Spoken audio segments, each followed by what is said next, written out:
नमस्कार, मैं सत्यम सिंह सूर्यवंशी आप सभी का अपने कार्यक्रम काम की बात में हार्दिक स्वागत और अभिनंदन करता हूं। आज का विषय है लो बिडिंग और मुनाफाखोरी से परेशान कर्मचारी वर्ग।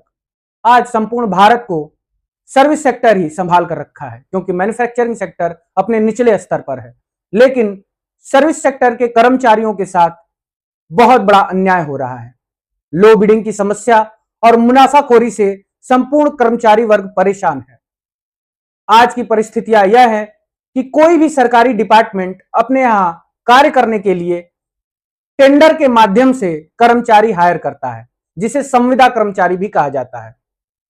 संविदा कर्मचारी पहले सीधे डिपार्टमेंट में रखे जाते थे, लेकिन अब डिपार्टमेंट उसके लिए टेंडर निकालता है।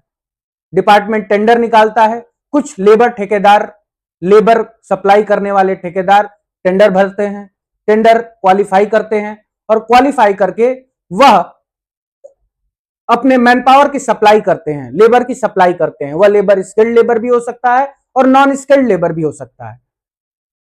जो डिपार्टमेंट होता है वह कंसल्टेंसी फर्म को डायरेक्ट पैसा ट्रांसफर करता है और कंसल्टेंसी फर्म अपने टर्म्स और कंडीशन के आधार पर मैन पावर को, कर्मचारियों को तनख्वाह देती है। तो सरकार आज डायरेक्ट संविदा पर ना रखकर कंसल्टेंसी फर्म, ठेकेदारों के माध्यम से लोगों को नौकरी दे रही है। यह सिस्टम इस प्रकार कार्य करता है कि सर्वप्रथम सरकारी डिपार्टमेंट है, उसके नीचे एक लेबर ठेकेदार है और लेबर ठेकेदार के अंडर में कर्मचारी वर्ग काम कर रहा है। यह सर्विस सेक्टर है जो कर्मचारी वर्ग है, और कर्मचारी वर्ग सर्विस सेक्टर भी ठेकेदारी की भेंट चढ़ चुका है।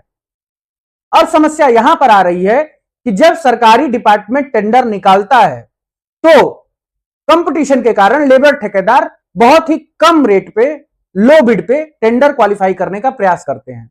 जब वो लो बिड पे टेंडर क्वालिफाई कर लेते हैं, ले लेते हैं, तो वह सस्ते कर्मचारियों की खोज करते हैं, सस्ते कर्मचारी उठाने का प्रयास करते हैं और मार्केट का भाव गिराने का प्रयास करते हैं। बेरोजगारी के इस आलम में कम तनख्वाह पर लोग मजबूरी में काम करने को विवश हो जाते हैं, कर्मचारी मजबूरी में काम करने को विवश हो जाता है और विवशता में बहुत मुश्किल से वह कार्य करता है। एमटेक किए हुए बच्चे 15-15, 18-18 हजार की सैलरी पर काम कर रहे हैं।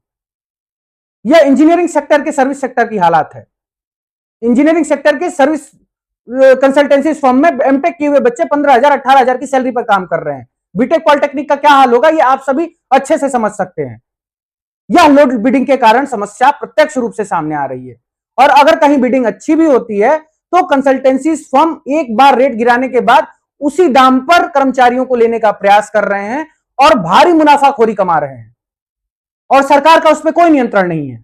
सरकार ने आज तक प्राइवेट सर्विस सेक्टर के लिए कोई पॉलिसी नहीं लाई है, उन कर्मचारियों के लिए कोई पॉलिसी नहीं लाई है जो सरकारी डिपार्टमेंट के अधीन ठेकेदार के अंडर में कार्य कर रहे हैं, जिनकी तनख्वाह तो सरकार दे रही है, लेकिन लेबर ठेकेदार उनसे 100 रुपए लेकर उन्हें 20 रुपए भी देने को तैयार नहीं है। इस प्रकार की समस्याएं भारी रूप से कर्मचारियों में असंतोष को जन्म दे रही हैं। कर्मचारी वर्ग परेशान है और इसका नुकसान भारतीय जनता पार्टी की सरकार को सीधा सीधा चुनाव में होने वाला है, और यह तय बात है। आप सभी को यह समझना चाहिए कि अगर आप कंस्ट्रक्शन में लो बिडिंग कराते हैं तो वहां पर क्वालिटी कॉम्प्रोमाइज होती है, लेकिन अगर आप लेबर ठेकेदार को लो बिड करके देते हैं तो वहां पर सीधा कर्मचारी के जेब पे प्रभाव पड़ता है। वह कर्मचारी जो मार्केट में डिमांड क्रिएट करता है, जब तक उसके हाथ में बचत नहीं होगा वो डिमांड कैसे क्रिएट करेगा, मार्केट का सप्लाई चेन कैसे आगे बढ़ेगा, डिमांड और सप्लाई का खेल खराब हो जाएगा, भारत की अर्थव्यवस्था ठप पड़ जाएगी, आगे की तरफ नहीं बढ़ पाएगी।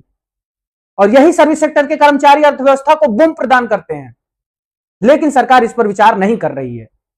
इसके साथ ही कंसल्टेंसी फर्म में जो सैलरी सिस्टम है उसमें सरकार कोई प्रावधान ऐसा प्रस्तुत नहीं कर रही है कि अगर लेबर ठेकेदार 100 रुपए में ठेका लेता है तो उसे कम से कम 80%, 90% तनख्वाह देनी चाहिए, क्योंकि अन्य खर्च के लिए तो वो पैसा लेता ही है।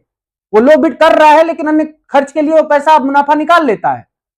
तो वो प्रावधान अगर जब तक सरकार नहीं लाएगी तब तक मुनाफाखोरी को नहीं रोका जा सकता है। और उससे भी बड़ी बात यह है कि आज जो बिडिंग के लिए टेक्निकल क्वालिफिकेशंस बनाई जा रही हैं उसमें प्रावधान स्पष्ट नहीं है कि 2 साल, 3 साल, 5 साल, 10 साल के एक्सपीरियंस पे किस पोस्ट पे किस व्यक्ति को रखा जाना है।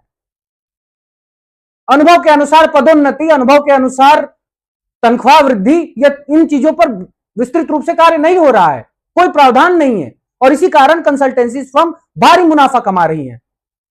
हम सभी को मिलकर, हम सभी सर्विस सेक्टर के लोगों को मिलकर आज सरकार से यह डिमांड करने की आवश्यकता है कि वह सर्विस सेक्टर के लिए कोई विशेष प्रावधान बनाए, जो सभी सरकारी डिपार्टमेंटों के अंडर में कंसल्टेंसी फर्म और लेबर ठेकेदार के अंदर कार्य कर रहे हैं, उनके लिए सुनिश्चित प्रावधान होने चाहिए जिससे उनके साथ मुनाफाखोरी बंद हो और लो बिडिंग की समस्या समाप्त हो। लो बिडिंग तो भारी कलंक है इंफ्रास्ट्रक्चर सेक्टर पे और किसी भी अन्य सेक्टर पे जहां पर काम हो रहा है।